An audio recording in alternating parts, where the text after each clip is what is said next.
greater than the greatest.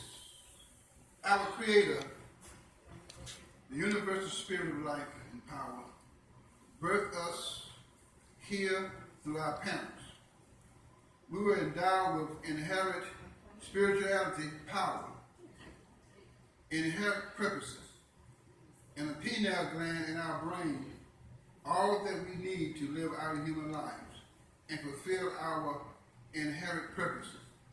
The pineal gland serves as a sender and receiver between God and ourselves. Whatever we need, desire, when we envision the end results and emotionally declare the end results until we have deep conviction, the infinite spirit manifests it into reality. God didn't give us a religion. We were either born into it or pressured into it or frightened into it. It was the ancient Egyptians, traders, working with the Europeans who created a downgrade of spirituality and called it religion to psychologically and spiritually confuse us in order to lay siege on our God, spirituality, culture, land, and dominate, control, and use us for their selfish gain. The supreme fact of the universal God, is that spirit of infinite life and power that is back of all, from which all have come and continue to come. The supreme fact of our human life is our oneness with the infinite spirit of God. We are the same in essence, quality, but difference only in degree. We are infinite spirits with spiritual powers here to fulfill inherent purposes to be great again.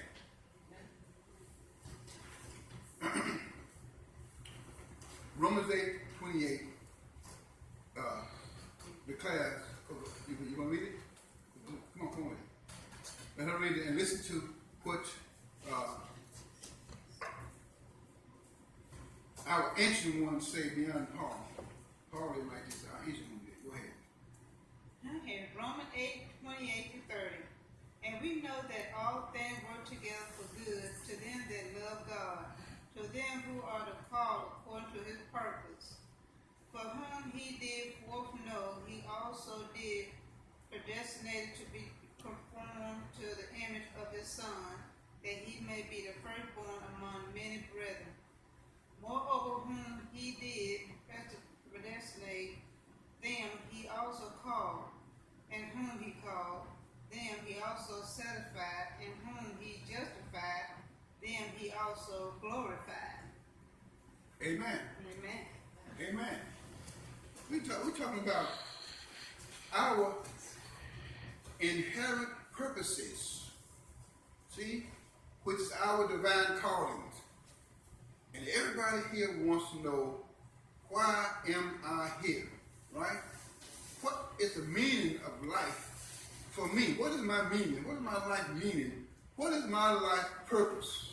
You see, and here over in Romans, they said, we were with God before, right? We who were with God before, and before we even came through our mother's womb, we were predestined. That means we had inherent purposes. Predestined, okay? And we was birthed into our human body through our parents. We came here with inherent purposes. Yes. Okay? And they spilled over into what? Divine or God-given callings. Yes. Yes. You see? And really, my biggest thing is to call out the call. Call the call out. You already called, let me call you out. See? Do your thing. In other words, we all have our thing to do. And all of us, from time to time, if we're not doing our thing, we always feel it's something that I need to do for God. Yes. Yes. Everybody, I don't care about on the street. It's something, I don't know what it is. It's something I just need to have the call within you, the call of the purpose in you. All of a sudden you start having these dreams and visions, you know, the deep desires to do something, you know, born out of our purposes. Yes. And even Howard Thurman said, we think that in the end when we leave here that we go to judgment, we're going to have to go before God and all that. He said, no, it's no.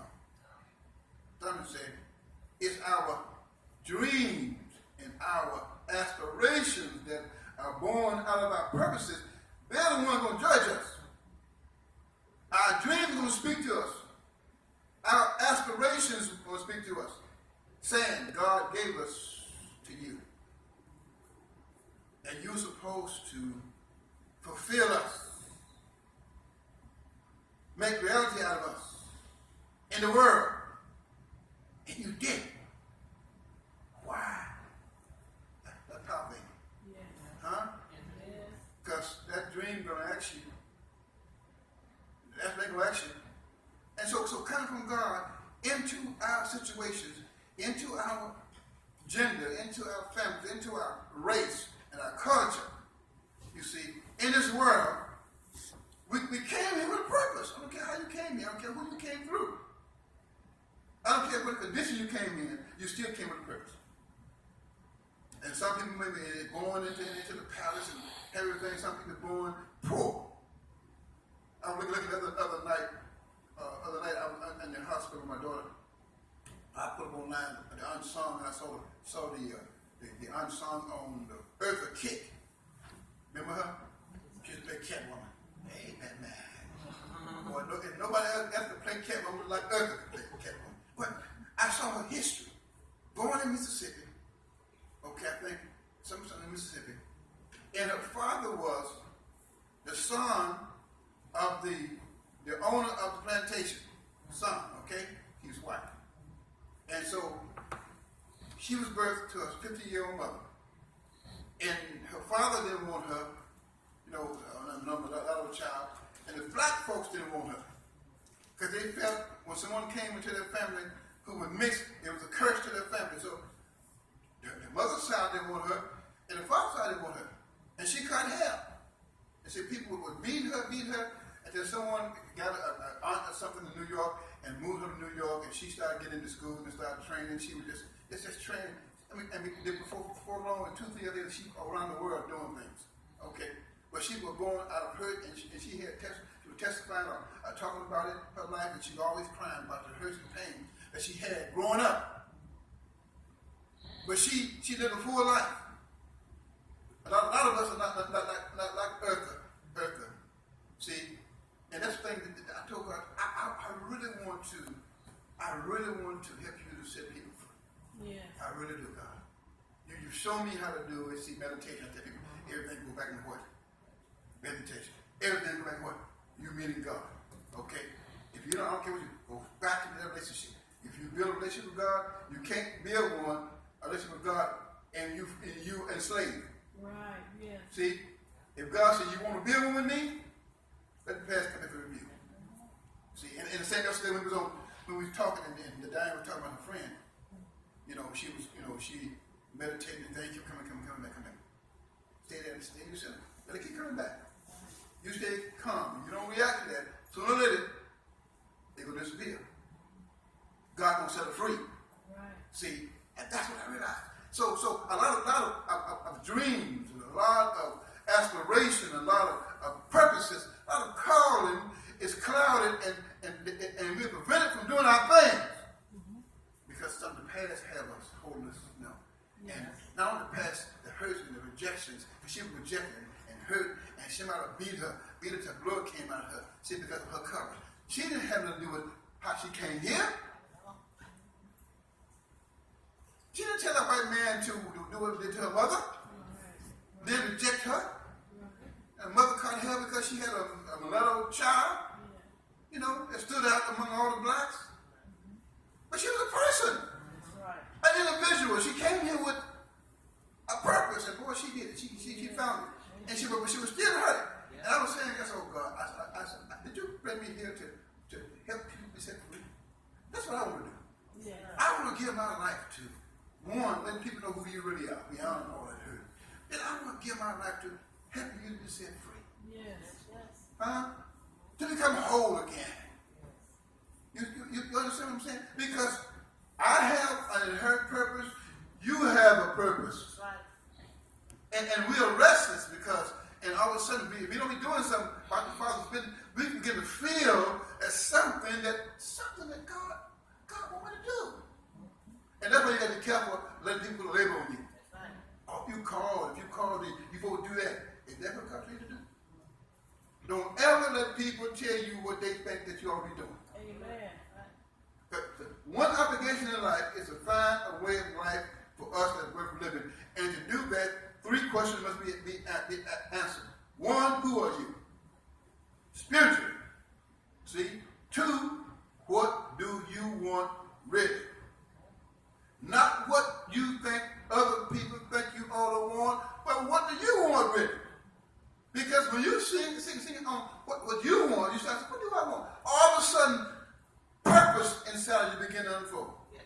Huh? Yes. What do I really want? What do I really love? What do I really, you ask, what am I here for? What do I want? What do I just love doing? What is my passion? And all of a sudden, you begin to what? Realize your purpose for being here. Now watch this now. When you realize your purpose and where you stand and sitting, like Charles was saying, you sit in the chair and you want to do something, and if it ain't working here, and you're in a situation, everybody says, well, you can't do it. Who, you? Please. You doing that? Huh? You know? And all of a sudden, if you still got that hurt in the past and that negative connotation in the past and people negative words, then you stop being down, but I know I want to do that. Huh? Please give it up. Give it up. That's a nightmare, no dream. You doing that? Even Jesus, they said, can any good thing come out of nothing? Just come see. It's a man from Nazareth.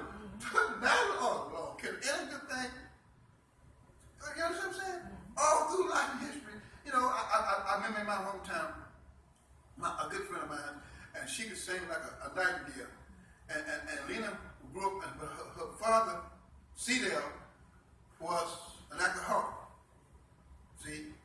Not by his choice. That's the way he dealt with his problem. You know, but so by him an alcoholic, see, and he had all them girls and he drank all the time, so all this old C.Dale there. That's old C.Dale's daughter. You know, and she had a gift of singing. She could sing. I remember one time I was at her church, and she would bring that thing home. She was, and the church folks in the choir were sitting down on her. Sitting back there looking, cutting their eyes. She lead and they singing, and she said, come on, y'all, come on. And once she said, come on, they dragging along. And she, I'm sitting there looking, I'm getting upset. See, this is what happened to our dreams. Yes. Other people who have unfulfilled dreams around us, you know, rather than helping us and pushing us, they sit down on us. Yes. I can't sing like that. And that's old C.Dale's daughter. She's not supposed to sing like that. No, this is God's child. Right. Huh? Yes. Yeah, she's C.Dale. She came through C.Dale, but she's God's child, and she came here with a purpose. That's right. Yeah. I mean, she could sing, she could write songs. I don't know what she did today, but she had it. Yeah. But people sit down on her. How many? Just who the lady from Nashville, Tennessee? What's her name? Tina Turner.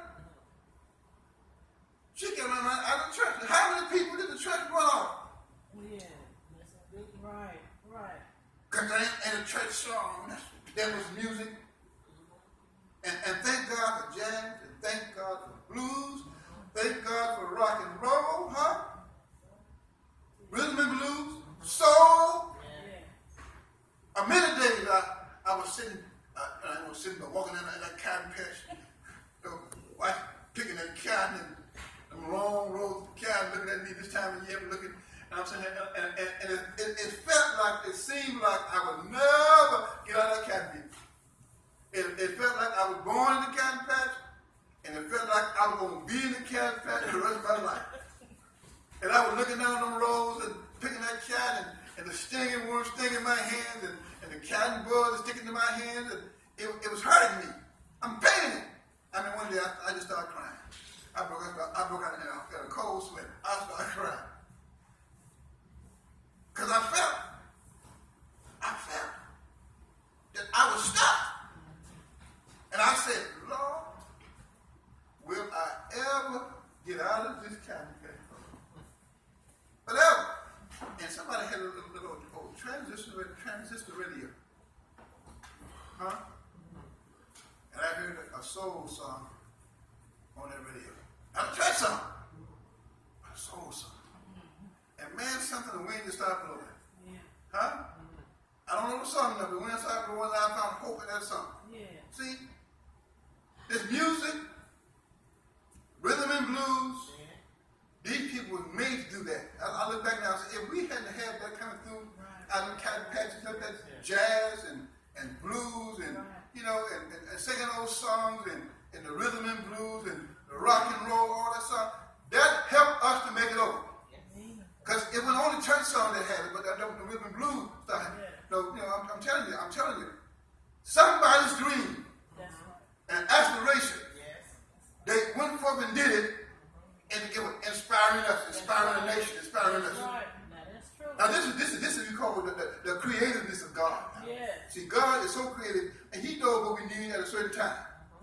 But I'm telling you, the most important thing is that for you to fulfill your inherent purpose, we came here with a purpose. And we'll never happen until we start doing our thing. The question is, what is your thing? And we know, He said, all things work together for the good of those who love God, who love us good. Those who are the called according to His purpose. So your call and your purpose is according to God's will. That's the will of the universe, you see. And God never put a call, a purpose in you that He will not fulfill in you. That's why the dream going to say, why do you fulfill us? Why do you do this? What are you going to say? So God gave us to you, and God empowers you, He's in you. He'll try to guide you to do it. Why do you do it? You see?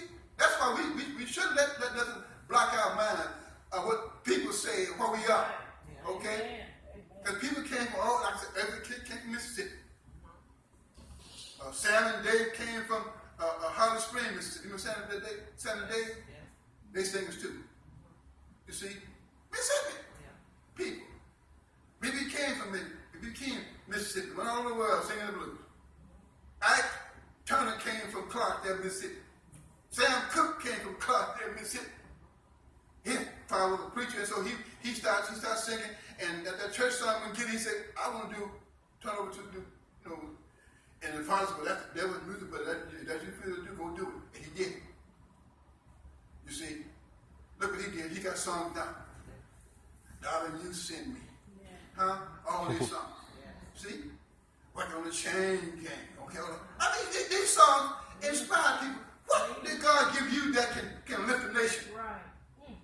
See, what we all do, it can lift a nation. What you're doing, if you think your doings, if you do what you're doing, if your doings can set them to people. I saw yesterday, my son's Charles, you know, he wrestled, and some guy put it on Facebook. I mean, for the whole world, put it on Facebook. You're going to see, put it on Facebook. And we're looking there, I was saying, he got a response. You see, that guy was so inspired by him, he put him on Facebook and talked about him.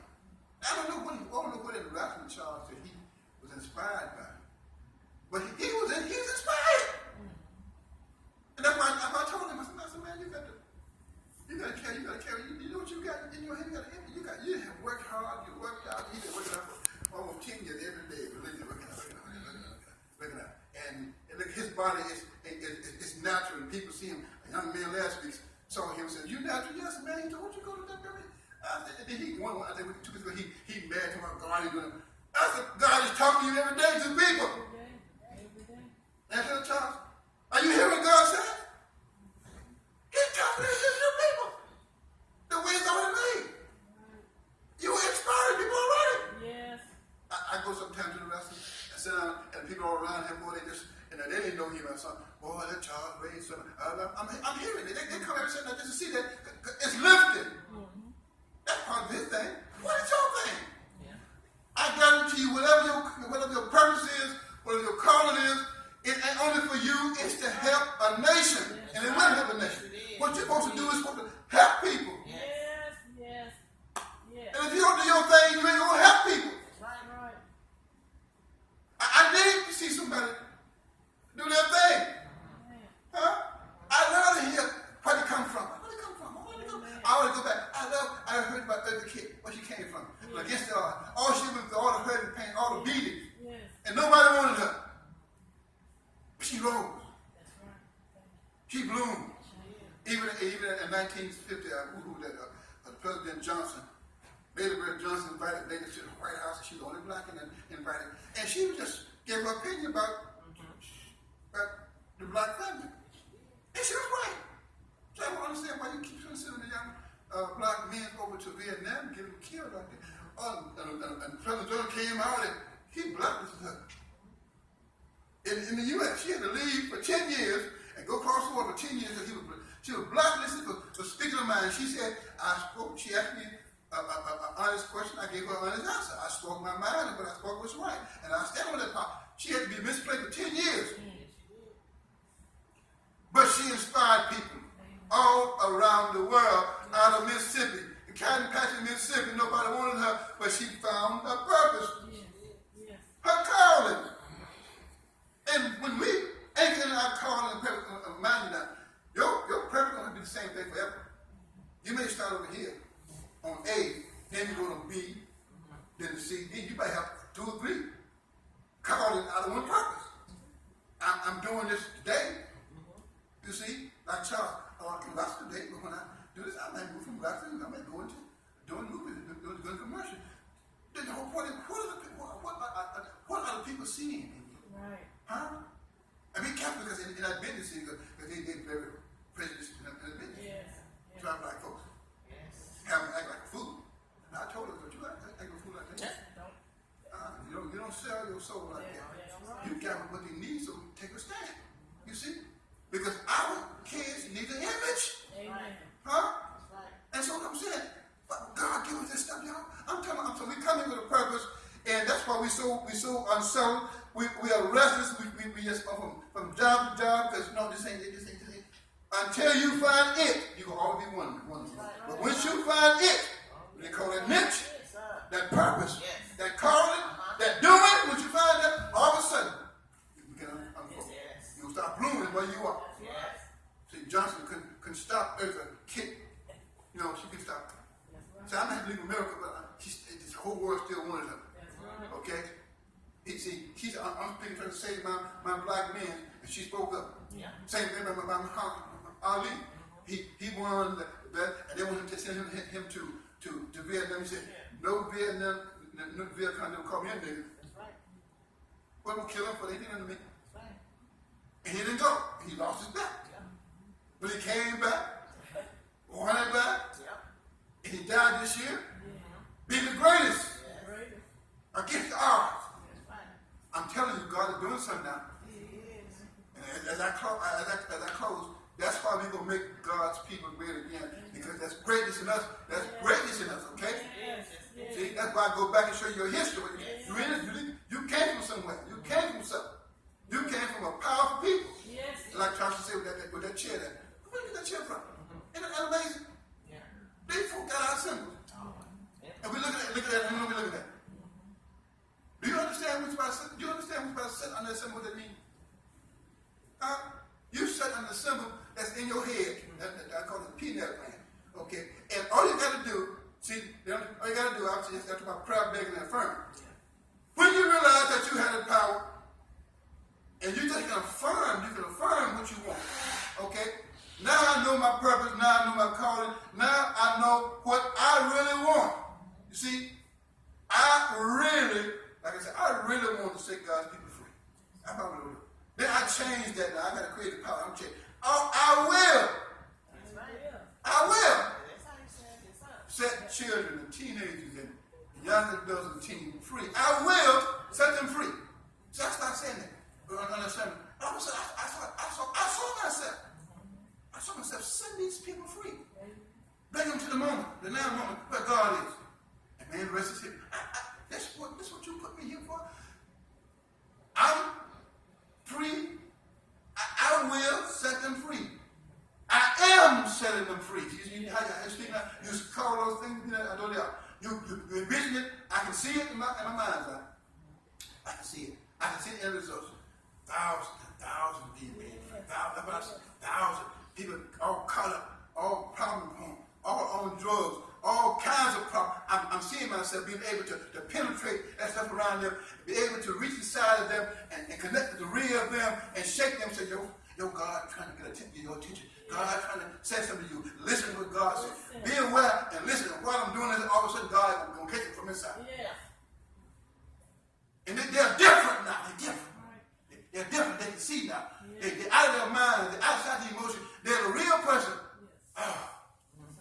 And God said, I want that pass. Can I have it? Can I take it from you? But God didn't hurt it. That's why I want to take it from you. I want that pass. I want that pass. Let's look at what happened to you in the past. What happened to you? What hurt you in the past? Also, let it come back. Stay here. Don't react. I got it. I want it. Can I have it? Can I have it? I want you free.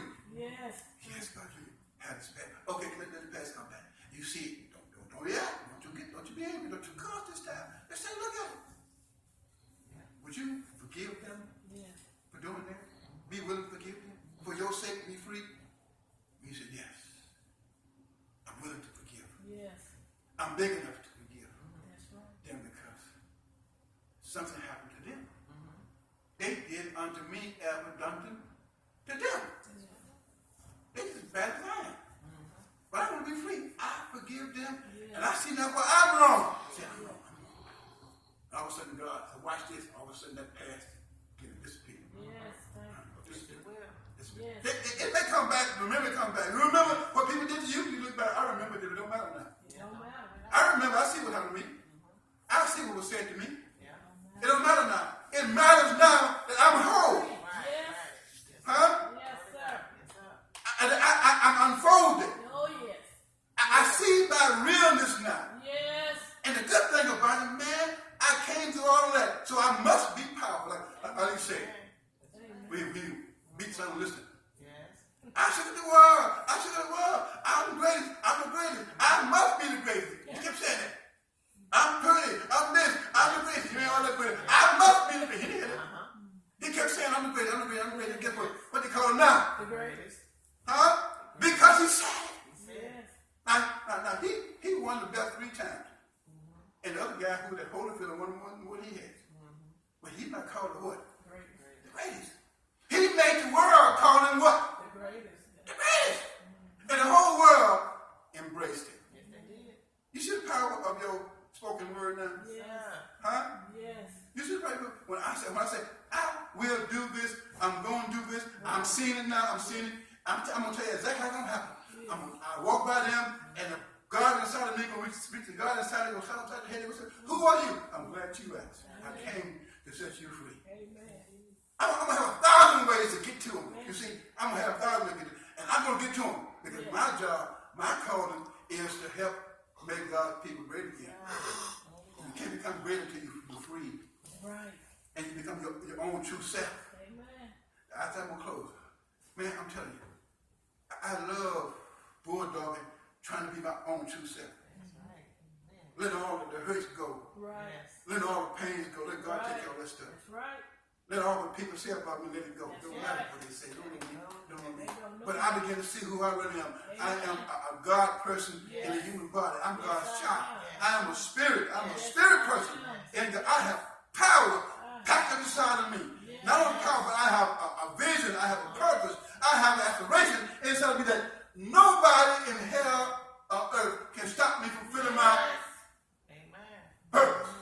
But the word said, if God be for you, see, on down there said, he who God called, see, he predestined, then he called. Then when he called you, then he justifies you in your calling. When you said, that's what I want to do, I want to be what I'm supposed to be, then God going to justify you. I'm going to watch that pass away. All the legs up around you. I'm going to justify your calling, okay? And when I justify you, then I'm going to glorify you. When you start doing your thing, people will see you. You begin to inspire people. When you start inspiring people, you being glorified. Thank you, Father. Your giftedness is going to make room for you. Your gift is going to glorify people. You see, I'm telling you, Charles, I look at him, sometimes he's so doggone negative. I say, man, can't you see? Can't you hear people say something? Thank you, Lord. See? You inspire people. They ain't getting money. They're not just coming to I'm pay money. They coming some kind of way to be inspired. That's right. And when you do your thing, I don't care if you do your job, you talking to people, they come around you, some kind of way you inspire them. Yes. Your life is inspiring them. You see? Yes. You've been glorified. Thank you, Father. Then the last verse said, if God be for you, Oh, God. Jesus. who can be against you? Yes. Huh? There's more than the world against you. Thank you. Yes. And what makes God for us is when we embrace our calling. We understand who we are, what it is we put here to do, all the things we want to do. You embrace that, say, I want that, I'm going to do